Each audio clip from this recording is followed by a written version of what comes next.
si Cassandra Leong na cite in contempt. I move to cite Cassandra in contempt. There is a motion to cite Cassandra Ong in contempt for the second time. And in the spirit of fairness, we would like to give her the opportunity to answer.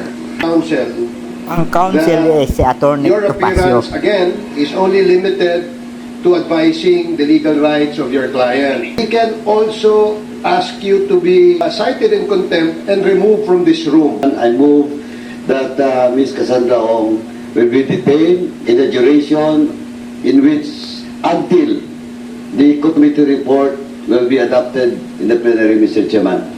There is a motion to detain her as long as this committee hearing of the Quadcom completes its investigation. Tapos itong committee hearing na to, you are cited in contempt and you will be detained. I move that Ms. Cassandra Ong will be detained in the Women's Correctional Center. So move, Mr. Chairman. There is a motion to detain Cassandra Ong at the Women's Correctional Center located at Mandaluyong Detention Facility, Women's Correctional. Duly seconded. Any objections? Hearing none, the motion is approved. Ayan, puro kasi invoke my right eh.